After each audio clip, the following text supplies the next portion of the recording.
Okay, so a couple of days ago, IGN had an article where they've referenced George R.R. Martin having confirmed he's written 1,100 pages for The Winds of Winter, the same as last year.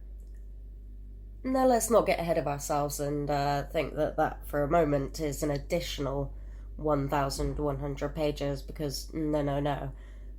That's just the same number there was as last year, which could mean various things.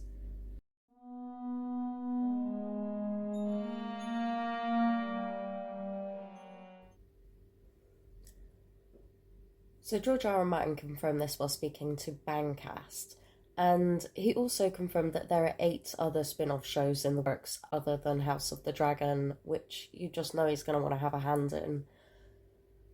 So he didn't give, very much hope to The Winds of Winter. The book is now 9 years late, and he's saying, he says, the main thing I'm actually writing, of course, is the same thing. I wish I could write as fast as Bernard Cromwell, but I'm 12 years late on this damn novel, and I'm struggling with it. I have like 1,100 pages written, but I still have hundreds more pages to go. It's a big mother of a book for whatever reason. Maybe I should have started writing smaller books when I began this, but it's tough. That's the main thing that dominates most of my working life. So in December 2022, he confirmed on The Late Show with Stephen Colbert that he had like 1,100 pages, 1,200 pages done, with 400, 500 to go before Winter was complete. And that's obviously what he's got now. No writer is blessed with producing a perfect first draft, of course, and Martin's writing of The Winds of Winter will also encompass rereading, rewriting, editing, planning, and so on. So there's still plenty of work to be done without actually increasing the page number total. He said in October of 2022 that the book was around 3/4 of the way done. Then in December 2022, that was how many pages he had done. So if he's still got that number of pages, should we be thinking that he has written more and is starting to whittle it down, or has he literally just done nothing?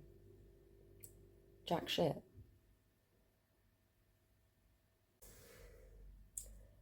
The overall progress of The Winds of Winter has become somewhat of an ongoing gag within the fiction community, though, with even Martin himself getting in on the joke.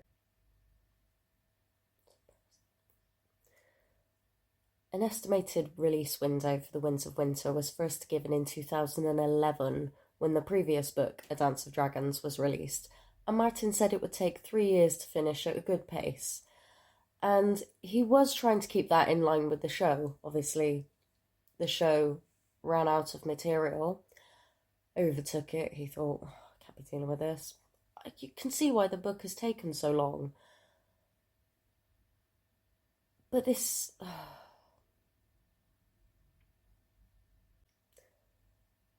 That set expectations for a 2014 release date, but year after year and delay after delay, Martin still isn't ready to release the penultimate Song of Ice and Fire entry. So how's he going to finish that magnum opus? Because this definitely is his magnum opus, and... come on, just... don't... Why would you leave it to the very last minute? This man procrastinates, I trained him... And while he claims the bulk of his working life is spent on The Winds of Winter, Martin does also work with HBO to adapt further Game of Thrones spin-offs for the silver screen.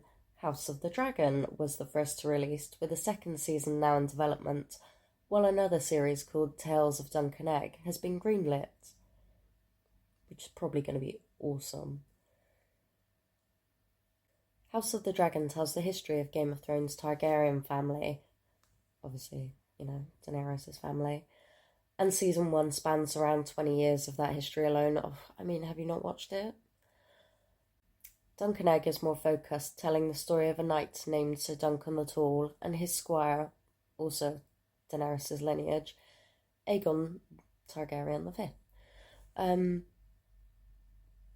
This is where it gets interesting. Other spin-offs that have surfaced include 10,000 Ships, which is set 1,000 years before Game of Thrones, Snow, which follows Kit Harington's Jon Snow after the events of the main show, which you know that one's going to get greenlit because, you know. The Sea Snake, which is about House Velaryon and its head, Lord Corlys, and more. We know that one of them was definitely cancelled, which was based on The Long Night and the Age of Heroes, and HBO spent 30 million on that. It's no surprise he's now spending so much time going back to his TV roots. These are his projects, his visions coming to life. So of course he'd want a hand in that. But it's not giving him any, author street cred if you just leave people disappointed. I know you're supposed to leave people wanting more, but, I mean, come on, George. Anyway, cheerio.